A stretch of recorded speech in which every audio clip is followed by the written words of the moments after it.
ERCP को लेकर मध्य प्रदेश और राजस्थान सरकार के बीच में कल एमओयू हो गया। दौलत जी, लंबे समय से ये योजना अधरझूल में थी, अब एमओयू हो गया और अब इसको भाजपा प्रचारित करती कि मोदी की एक और गारंटी पूरी हो गई है।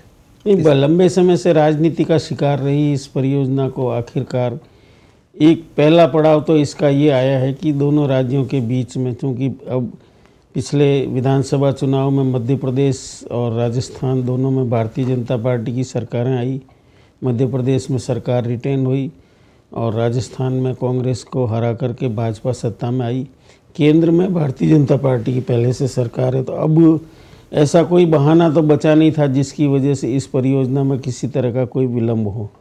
तो इसको लेकर के केंद्रीय जो जल शक्ति मंत्री है, जिस पर कांग्रेस के शासन के दौरान लगातार ये आरोप लगता रहा कि वो जो इस परियोजना को राष्ट्रीय परियोजना का दर्जा दिलाने में रुचि नहीं ले रहे हैं या उस पर ध्यान नहीं दे रहे हैं, तो उस समय भी ये बात आई थी कि एक वीडियो वायरल हुआ था कि भाजपा की सरकार लिया और हम ईआरसीपी परियोजना भी दे देंगे।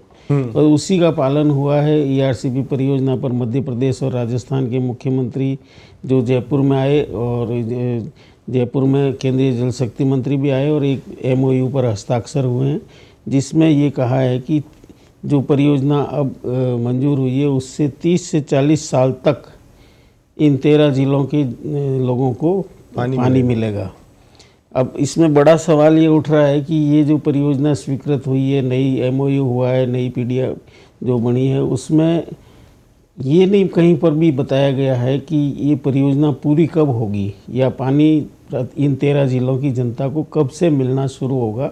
इसकी कोई डेडलाइन इसमें परियोजना में नहीं है। दूसरा, एक जो किसान महापंचायत के प्रमुख हैं रामलाल जाट, उन्होंने ये कहा है, रामपाल जाट ने, कि इस नए एमओयू से राजस्थान के हितों को नुकसान हुआ है। राजस्थान को पहले ज़्यादा पानी मिलने वाला था जो कि अब कम मिलेगा। हाँ, उन्होंने ये कहा है, मैं बता दूं दर्शकों, 2017 की जो डीपीआर थी उसमें 3,510 मिलियन घन मीटर पानी मिलना था और नए एमओयू में 2,464 घन मिलियन पानी ही मिलेगा। साथ ही उन्होंने ये भी आरोप लगाया कि इससे पेयजल के साथ कृषि के लिए जो पानी है वो भी कम उपलब्ध होगा। उनका ये कहना है पेयजल तो दूर, मतलब कृषि तो बहुत दूर है, पीने के लिए भी पानी नहीं मिलेगा। अब इनकी जो ये बात है या जो आरोप है या जो इन्होंने कहा है, इसकी क्या सच्चाई है, सरकार को तुरंत स्पष्ट करना चाहिए, क्योंकि अब मसला ये आ गया है कि राजस्थान के हितों की सुरक्षा जो है भारतीय जनता पार्टी के हाथों में है। भारतीय जनता पार्टी के केंद्रीय मंत्री जो जल शक्ति मंत्री है उनके हाथों में है, भाजपा के जो विधायक हैं उनके हाथों में है, सांसद हैं उनके हाथों में है। अगर उनके रहते हुए राजस्थान के हितों पर कोई भी कुठाराघात होता है, जैसा कि ये आरोप लगा रहे हैं, तो इससे सीरियस और कोई मामला हो नहीं सकता। अगर वास्तव में ऐसा एमओयू में प्रावधान हुआ है कि राजस्थान को पहले से कम पानी मिलेगा, तो इसको बहुत गंभीरता से लिए जाने की ज़रूरत है। और विपक्षी दल जो कांग्रेस पार्टी है उसको भी इस मसले को देखना चाहिए कि जो ये आरोप लगा है इसमें अगर सच्चाई है तो उनको इसका कड़ा विरोध करना चाहिए और राजस्थान की जनता के हित में जो है बड़ा आंदोलन खड़ा करना चाहिए।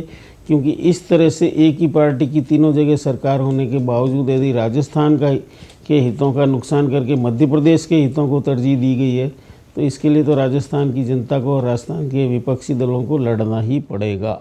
दौलत जी, यहाँ पर क्योंकि जैसी सरकार का गठन हुआ तो इसका दायरा बढ़ाने की भी बात हुई थी कि 13 जिलों से 26 जिलों तक इसका दायरा बढ़ाने की बात कही गई थी। नए एमओयू में क्या कुछ है ये बाद में सामने आएगा।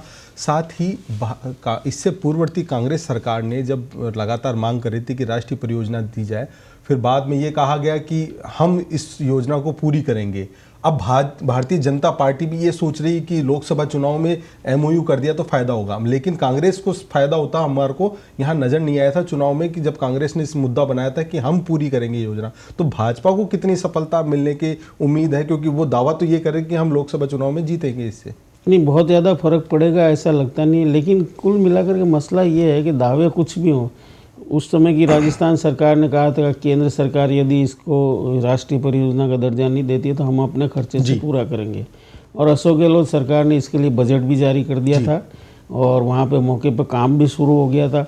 अब ये सवाल बड़ा खड़ा हो गया है कि जो नया एमओयू हुआ है उसमें जो पुराना काम चल रहा है उसका क्या स्टेटस रहेगा, क्या जुड़ेगा, क्या घटेगा, पहले जो डेडलाइन थी काम पूरा होने की वो कब पूरी होगी, ये सारी चीज़ें हैं। क्योंकि सबसे बड़ा मसला ये है कि बातें करना, वादे करना, एमओयू करना, ये तो जनता ने बहुत देखा है।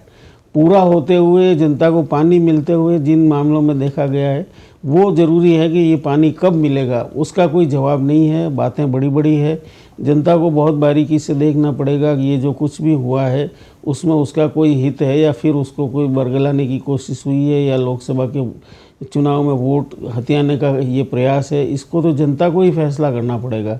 विपक्ष के आरोप अपनी जगह है, किसान महापंचायत के आरोप अपनी जगह है।